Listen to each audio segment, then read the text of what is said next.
Welcome to Faith in 5, a weekly video devotional designed to discuss practical spiritual concepts in 5 minutes or less. I'm your host, Mark Vandella. A few weeks ago, my fish died. My fish named Bob Ross. He was a gift. He was actually a white elephant gift I got at Christmas. And so he lived, as far as fish goes, he lived a pretty good life. And I remember when I got this gift, I was kind of excited about it, and my wife was absolutely not excited at all. She essentially, in a number of words, communicated, I don't know why you want this fish. I don't want to keep it. I don't want to take care of it. Fish die. That's just what they do. And it was a little bit sad for me because he lived a great 8 months, which I guess is good for a fish. It was my first ever fish, so not knowing what I'm doing, I'm pretty happy with that. But it was also sad. Bob Ross is no longer with us. And I tell you the story because Hannah Brencher, in her book Come Matter Here, talks a little bit about actually having a fear of fish, and not fish in the ocean or rivers or anything like that, just pet fish. And as she had an encounter with a pet fish and at the time boyfriend, they were discussing her fear of fish, and they kind of stumbled upon this, what really was underlying this fear of fish was her desire, and I would say our desire, for control. It was essentially, when I got this fish, when I got Bob, my wife was essentially saying, why would you keep this fish if you know it's going to die? Like, why invest? Why put time in? And Hannah admits that she wrestled with that through most of her life, whether it be fish or whether it be relationships or career or any of these things, that if I can't control the outcome, if I can't control what happens, then why even play the game?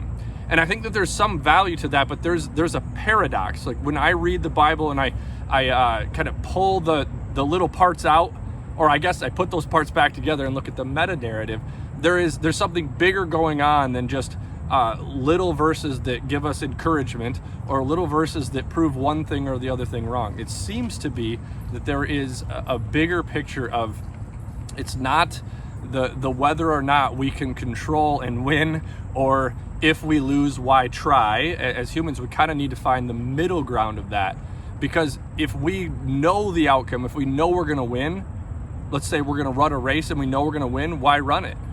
But the same goes for if we're going to lose, why would we try? And so there's this paradox in control.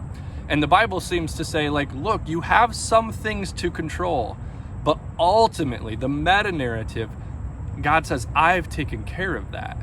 I'm in control.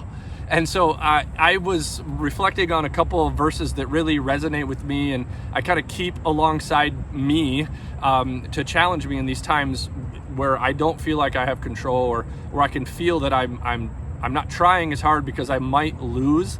There's a cost to trying, and if you fail, well, then why try, right? It's Ecclesiastes 11, 4-6. And there's a strong metaphor in here. It says, whoever watches the wind will not plant. Whoever looks at the clouds will not reap.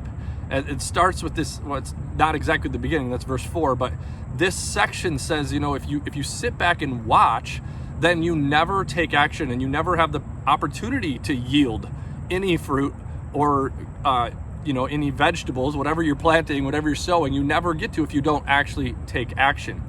But then it says you don't know the path of the wind, and we don't know how the body is formed in a mother's womb. There's this sense of we cannot understand God, and there's part of that that's okay. That's the paradox, right? We don't understand all of it. It says, sow your seed in the morning, and at the evening let your hands not be idle. For you do not know what will succeed, whether this or that, or whether both do equally well. And I read this every once in a while when I'm kind of all turned up inside of myself on the control of things. I'm failing, therefore I'm going to take my foot off the gas pedal, or I don't know if I want to venture into this because what if I fail? I don't know if it will yield. And this seems to say it's not the failure or the success that we should be looking for if we're looking for meaning. It says, sow your seed in the morning, and in the evening, don't let your hands be idle. It seems to be suggesting that the meaning in this life comes from the doing itself, not the results. And so if you've felt and you've thought in your life or in your journey that I don't know if I want to get involved in this relationship because I could get hurt. Now, there's some wisdom depending on the relationship, but that's kind of par for the course. People will disappoint you. People will hurt you. That's not the deal. It's loving inside that relationship, stepping into that relationship. It's actually sowing the seeds is where the meaning comes from. If you're concerned about taking a career step or trying for a promotion because you might fall short, it's in the act of growing and trying where we find meaning in this life. We are so obsessed with the outcomes and the rights and the wrongs. And the Bible, just in that meta-narrative perspective of the Bible, it continues to communicate. It's not the yield that's important. It's the sowing of the seeds. It's going out and doing and living this life to the best of our abilities. And along the way, doing so leads to deeper meaning. This week in your faith, take a bold step. Try something that you've been holding back on, or invest deeper in relationships and really pay attention to the act of doing and the value that comes from that rather than the return on investment. Thanks for watching Faith in 5. If you like what you see, please like and share. If you're interested in making a donation to our ministry, please click the link below.